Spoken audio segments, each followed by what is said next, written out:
जिंदगी बिलखुसूस 23 साल जिंदगी का एक एक साल नहीं, एक एक महीना नहीं, एक एक दिन नहीं, एक एक घंटा नहीं, एक एक सेकंड महफूज है। बोलो सुभान अल्लाह। बोलो पक्का हजरत फजर पढ़ा था, सुभान अल्लाह नहीं बोले पढ़ाता हूं।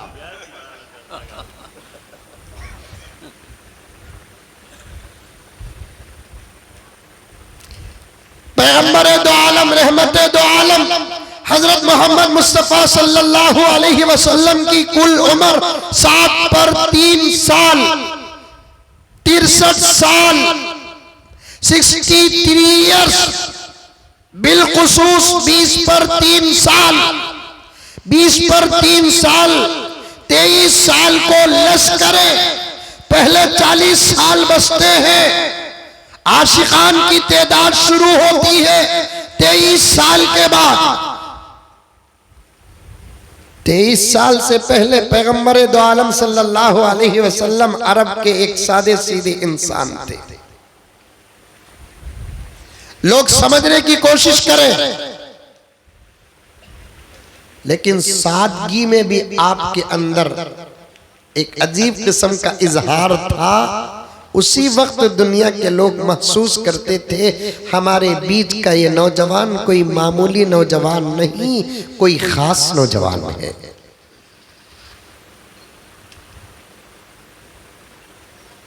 वो जिंदगी भी महफूज, बल्कि वो जिंदगी नहीं, उससे पहले 1 साल की जिंदगी महफूज। वो 1 साल की जिंदगी नहीं, उससे पहले 5 साल की जिंदगी महफूज।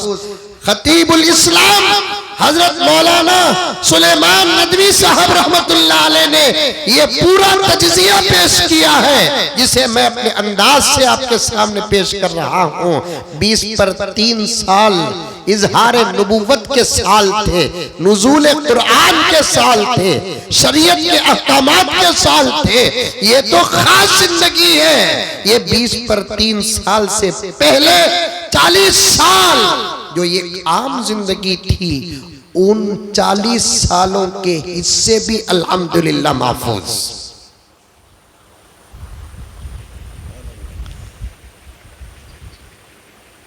अरे एक पॉइंट बताता हूं, समझ में आ रही है बात मेरी? अरे आ रही है नहीं आ रही है? अरे मुंडी तो भी हलाओ बाबा, आ रही है? मिसाल दे रहा हूं मैं आपको। मैं बेंगलोर से खुसूसी मेहमान बनकर आया। अब मेरे अंदर खुसूसियत है, मेहमान बनकर आया। आपके पास खुसूसी मेहमान बनकर आने से पहले कभी किसी मौके पर मैं मेरे अपने जाती काम से आया हूं, उस वक्त आप मुझे इतना नोट नहीं किए जितना अब नोट कर रहे हैं। मौलाना आप बड़े हैं, मेरे उस्ताद हैं, आप लोगों से बात नहीं, आप लोगों से समझाना है आपको, समझो।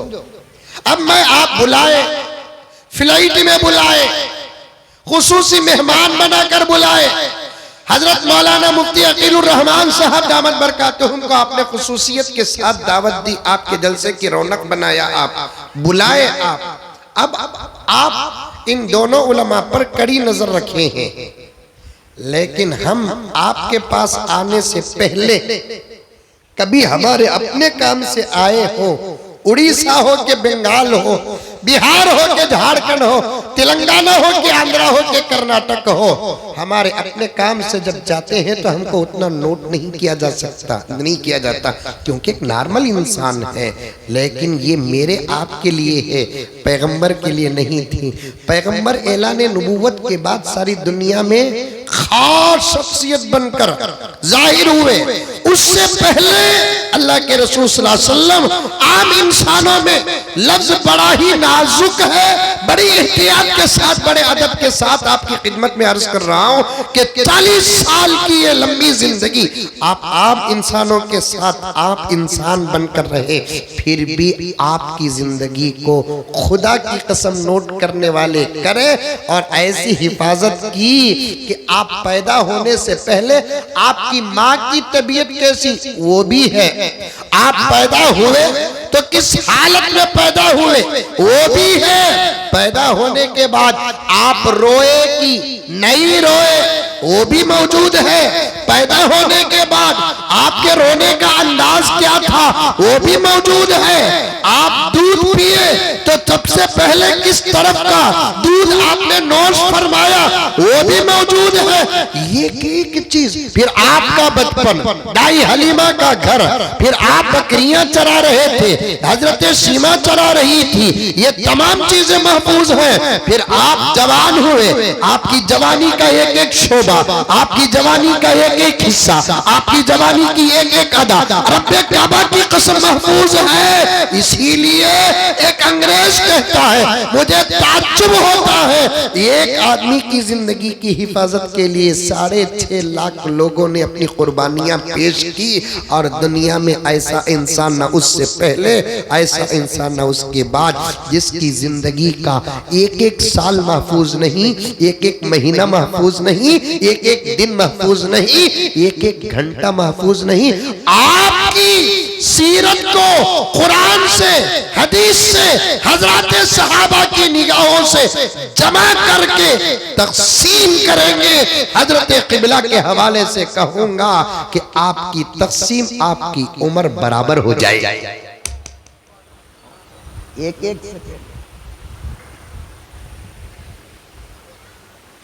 इसीलिए आज तक कोई आपकी सीरत का हक अदा नहीं कर सका।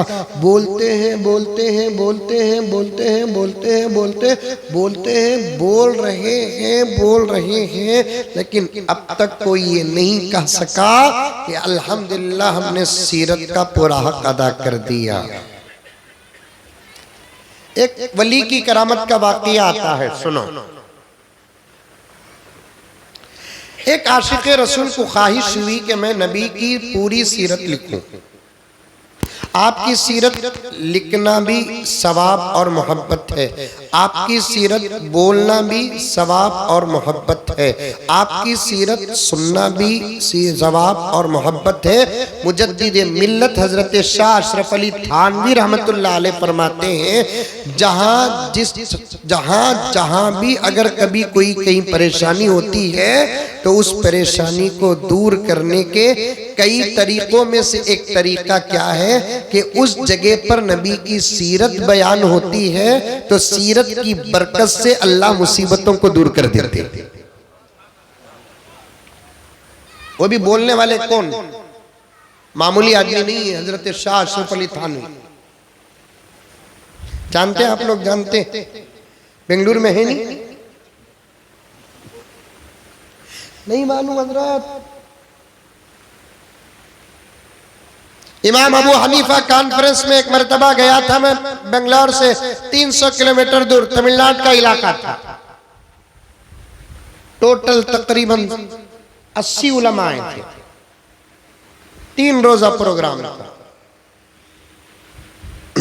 सब अपने अपने अंदाज से हजरत इमाम अबू हनीफा की सीरत बयान करने लगे। मेरा वक्त आया तो मैंने भी अल्हम्दुलिल्लाह आपकी सीरत के कुछ गोशे बयान किए। तकरीबन 2.5 घंटा बयान हुआ। फिर उसके बाद मैं अपने कमरे को आया तो एक साहब आए जो जेंटलमैन थे।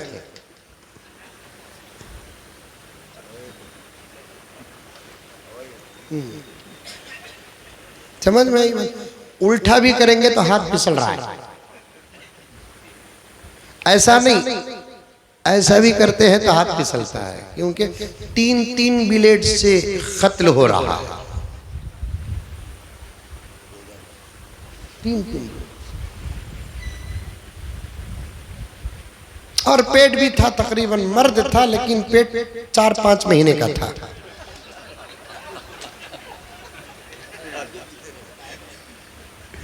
खाते पीते क्या हम भूखे लोग हैं क्या साहब?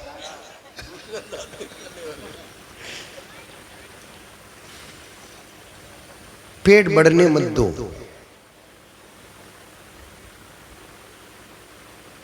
जब पेट बढ़ जाता है तो इबादत मुश्किल हो जाती है। और आज के जमाने में खाने वालों का पेट नहीं बढ़ रहा है, पेट की हिफाजत ना करने वालों का पेट बढ़ रहा है। उसकी वजह क्या मालूम है? उसकी वजह मालूम है आपको? आपको नहीं मालूम है, बताता हूं। ये जो हमारे नौजवान जो कमर बंद लगाते हैं वो पेट में नहीं लगाते, पैर में लगाते हैं। पूरा पेट हवा में छोड़ते हैं। पेट को जब अगर नहीं बांधोगे तो पेट बढ़ता और फूलता जाता है। इसीलिए जो लुंगी हो, पैजामा हो, पैंट हो, उसका कमर बंद नाक के ऊपर होना चाहिए। आप तजुर्बा करके देखें, चंद महीने नहीं गुजरेंगे, इंशाअल्लाह आपका पेट पर्दे में चला जाएगा। हजरत को मालूम है नहीं मालूम है, आजकल हमारे नौजवान ऐसे कपड़े पहनते हैं, अल्लाह अल्लाह, तौबा तौबा तौबा तौबा तौबा। मसला भी बताता हूं, मेरे पास दलाइल भी है और आइम्मा भी है। ऐसे कपड़े पहनकर आने वाला आदमी जब मस्जिद को आता है, उसे मस्जिद से बाहर करने की इजाजत है।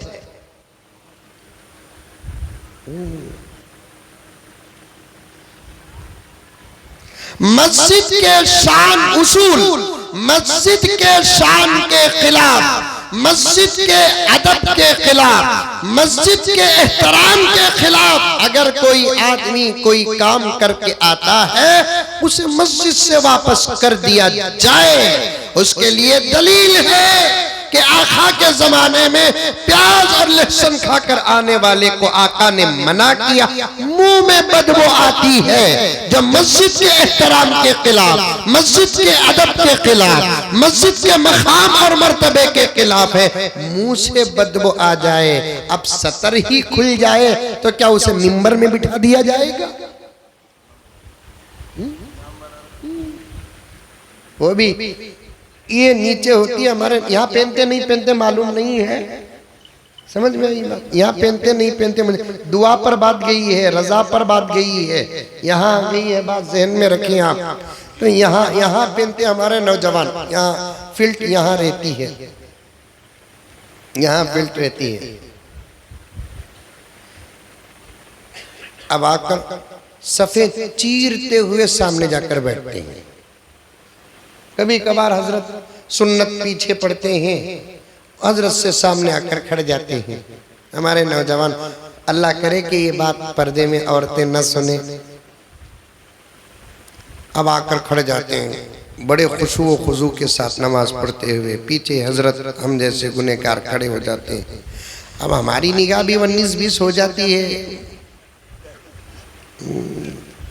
अब जनाब सामने खड़े हैं तो रुकू करते हैं, फिर रुकू से उठते हैं, सजदे को जाते हैं। वो नौजवान हैं, अब हमारे बाल पक गए, हमारा सजदा 40 स्पीड, उनका सजदा 80 स्पीड, सवरन चले गए। हमारी नज़र जब पड़ती है ना, कटक टू भुवनेश्वर हाईवे पूरा नजर आ रहा है।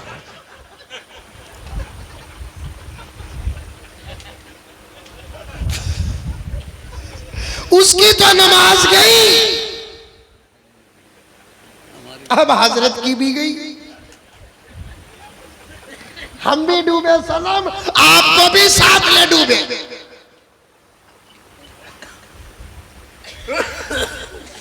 कपड़े जरा अच्छे पहनो,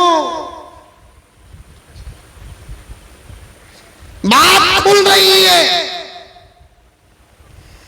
अल्लाह का वली बैठा, औलिया बैठे, आशिकान बैठे, तवज्जुहात का सदका मिल रहा है। अल्लाह की कसम, मुकद्दमे में अटका हुआ हो। लिबास तो नौजवानों ऐसी पहनो, लिबास तो ऐसा पहनो कि तुम्हें देखने वाला देखकर ये ना कहे कि फुला का बेटा जा रहा है, बल्कि देखने वाला देखकर ये कहे मोहम्मद का गुलाम जा रहा है।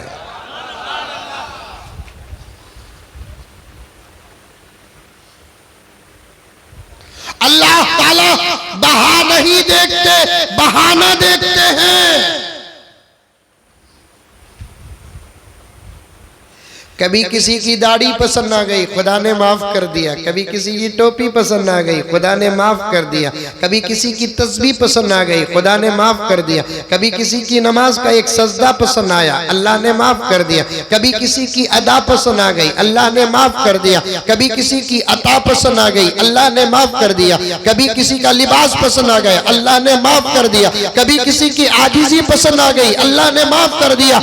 बड़े बड़े गुनहगारों को, जो 70, 80 साल के गुनहगारों को अल्लाह ने 1 सेकंड के अंदर माफ कर दिया। अल्लाह बहा नहीं देखते, बहाना देखते हैं। हजरत मौलाना हकीम अख्तर रहमतुल्लाहि अलैह फरमाते हैं, बहा वाले चले गए, हम बहाने वाले। बहा वाले सहाबा, बहा बोले तो फारसी का लफ्ज ज्यादा वाले, बहा बोलते ज्यादा को। बहा वाले सहाबा, बहा वाले ताबिईन, बहा वाले तबे ताबिईन, बहा वाले मुफस्सिरीन, बहा वाले मुहद्दिसीन, वो सब चले गए। हम बहा वाले नहीं, हम बहाने वाले। इरादा हो रहा था जाकर सो जाऊं, जाकर सो जाऊं। 12 हो गए, 12 नहीं 1 हो रहे हैं। बेगम का मिसकॉल आ रहा है, आ रहा है मिसकॉल, जाके सो जाऊं। ये बेंगलुरु का मौलवी, इसे कौन सी बीवी फोन करने वाली है? करेगी भी तो वो जा भी नहीं सकता, सिर्फ बोल सकता है कि बयान हुआ सो जाऊं, इतना बोल सकता है। इसे क्या है, लेकिन आ रहा है मिस कॉल, मैं जाऊं कि न जाऊं। अरे सीरत का उन्वान छोड़ के कैसे जाऊं? ये तसव्वुर खुदा को पसंद ना जाए तो मगफिरत के फैसले हो जाए।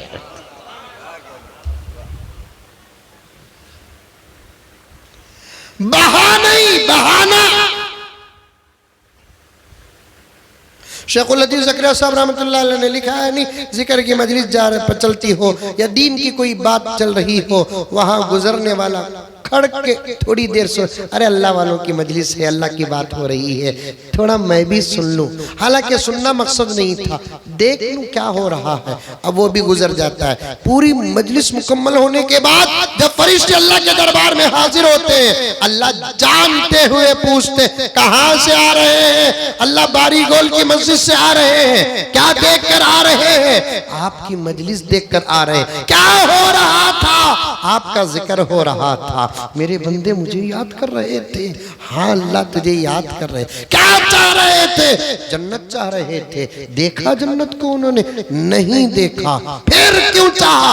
अल्लाह देखा नहीं, देख लेते और ज्यादा चाहते। और किससे पनाह मांग रहे थे? जहन्नम से पनाह मांग रहे थे। देखा जहन्नम?